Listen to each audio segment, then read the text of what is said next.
Hi, this is Dr. Gregory Sadler.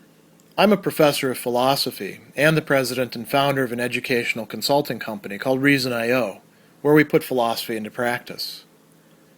I've studied and taught philosophy for over 20 years, and I find that many people run into difficulties reading classic philosophical texts.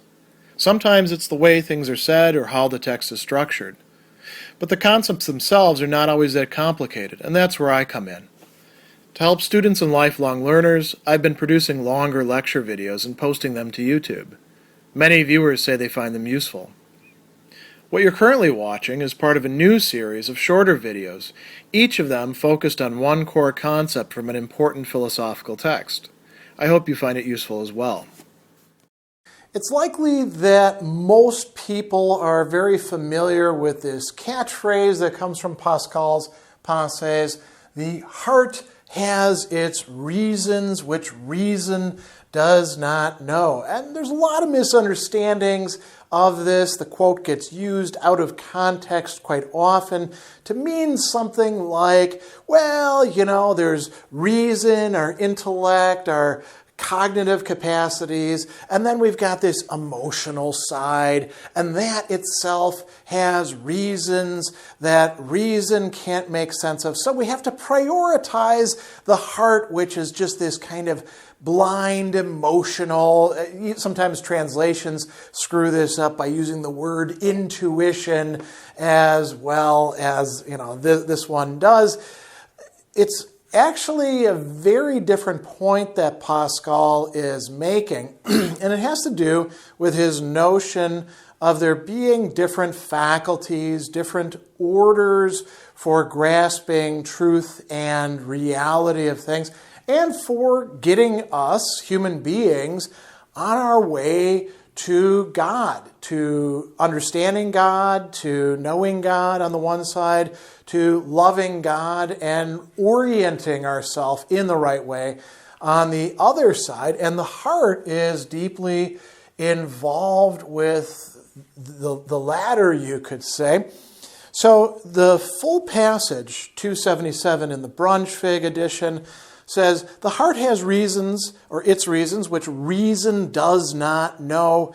We feel it in 1,000 things. I say that the heart naturally loves the universal being and also itself naturally, according as it makes a gift of itself to them. So done, right?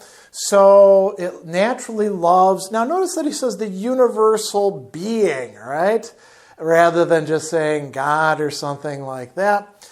And itself. The heart loves itself. It's a way in which the human being has self-love if it chooses to give itself to them. So the heart can hate itself. The heart can hate the universal being, because the next thing that he says right after this is that it hardens itself against one or the other, the universal being or itself. S'durcit literally becomes hard or tough towards them by its own choice. Choix in French, right? So the heart is very closely connected with what we could also call the will. And this is going to be quite an important set of ideas that are going on here. So he tells us, you've rejected the one, kept the other. Is it by reason that you love yourself, or is it something that's deeper and higher than reason? He goes on, and then he'll talk about God being felt, or another translation here, experienced, right? And the two words that are being used are coming from this verb that means to feel, right? Right here, and then sensible. So God is felt by the heart, not by reason. It doesn't mean that reason has no connection with God. It just means that there isn't this deep connection. It's one that's mediated more conceptually. So he says it's the heart which experiences God, not the reason. This then is faith.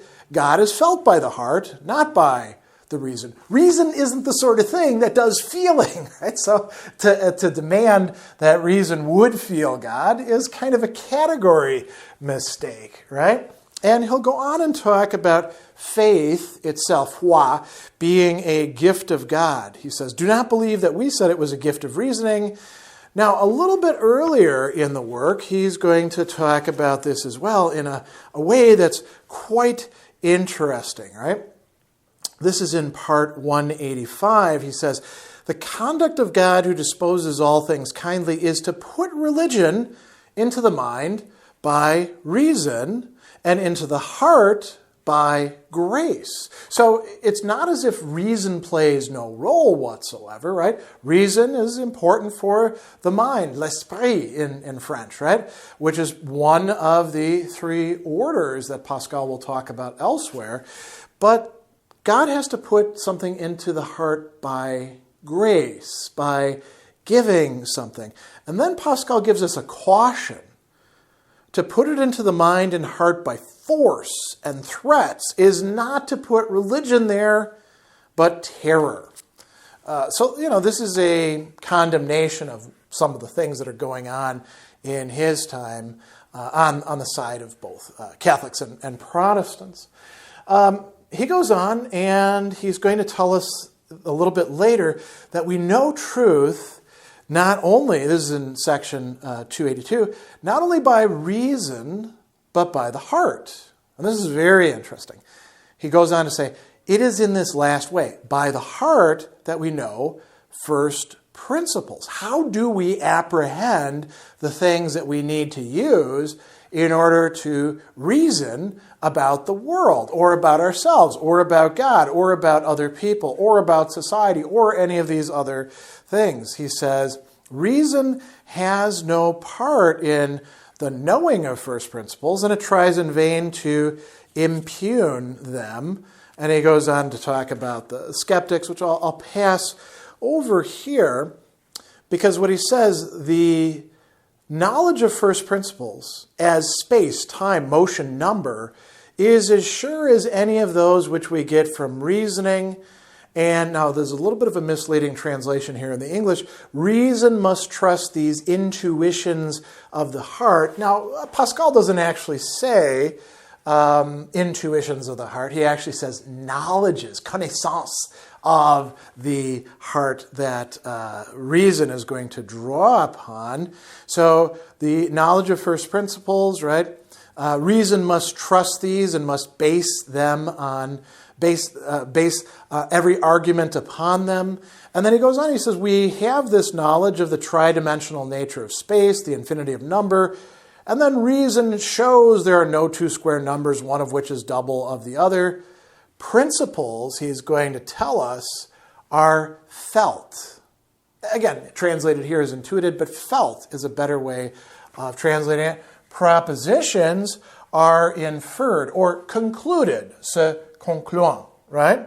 All with certainty, all with certitude, but by different ways or paths, voies in French. So again, Pascal is not, trying to tear down reason or espouse a kind of irrationalism. He's saying that there's something that exceeds reason, and reason works best when it is integrated with the heart, not trying to usurp it, you could say. And he goes on after this, and actually both sides have their own legitimate purposes, right? He says, it is as useless and absurd. Now, those are bad things for Pascal, right? Inutile, something that is not going to help us out. And then logically absurd, something that is crazy, right? He says it's useless and absurd for reason to demand from the heart proofs of her first principles. Reason goes beyond its own bounds when it does that and demands something from the heart before it listens to it. But the heart can also screw up as well. He says It's just as absurd as it would be for the heart to demand from reason an intuition of all demonstrated propositions before accepting them. So each of them has their legitimate purposes. Each of them has their legitimate sides. Just so happens that in Pascal's, we could call it anthropology or psychology, the heart is going to be more important than reason, and reason is going to be a little bit more fallible than it realizes itself, right? So he goes on in 283 in a section called Order against the objection that Scripture has no order, and here he brings up two different orders. He says the heart has its own order. The intellect has its own, which is by principle and demonstration. The heart has another. We do not prove that we ought to be loved by enumerating in order the causes of love. That would be ridiculous. That would be silly, foolish.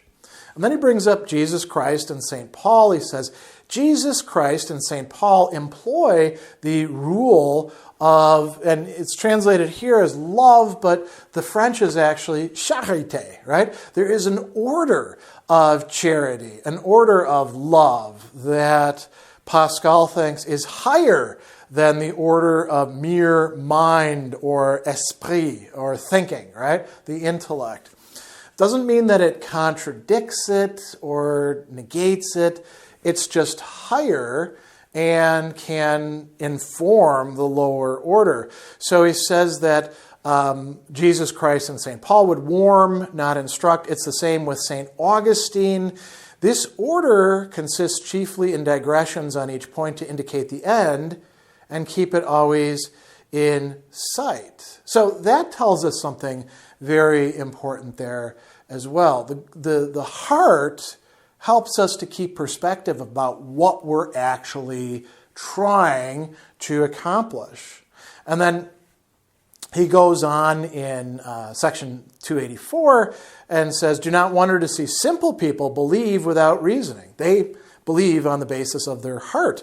God imparts to them love of him and hatred of self. He inclines their heart to believe. Men will never believe without a saving and real faith unless God inclines their heart, a topic that we'll come back to in just a moment. And they will believe as soon as he inclines it. And this is what David knew well when he said, Inclina cor meum Deus in. Now, that's a reference to the Psalms, and David being one of the composers of the Psalms, saying, incline or turn my heart, O God, towards you, right? So God plays a role in the inclination of the heart, right? So let's talk about that a bit, because he brings that up earlier in 252. And there's an interesting discussion going on here. He says, we must not misunderstand ourselves. We are as much automatic as intellectual, and hence it comes that the instrument by which conviction is attained is not demonstrated alone. How few things are actually demonstrated. Proofs only convince the mind. Custom is the source of our strongest and most believed proofs. It bends the automaton. The automaton is us, right?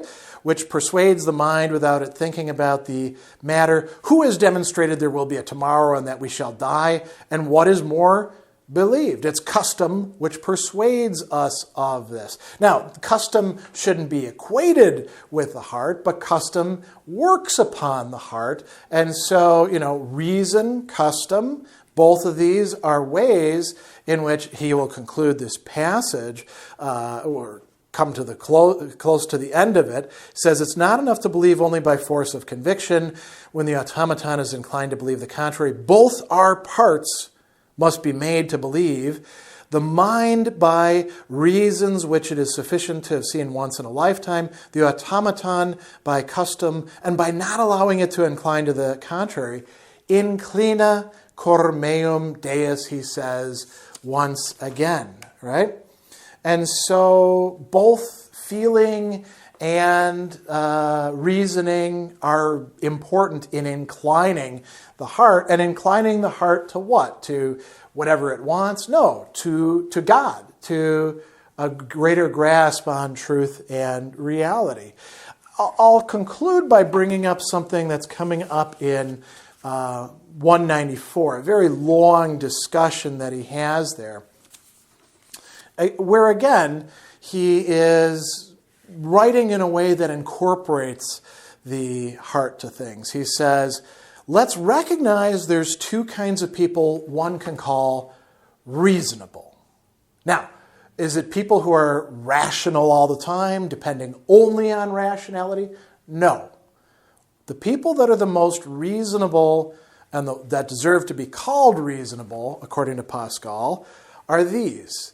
Those who serve God with all their heart because they know Him. Those who seek Him with all their heart because they do not know Him. So you could know God, you could not know God.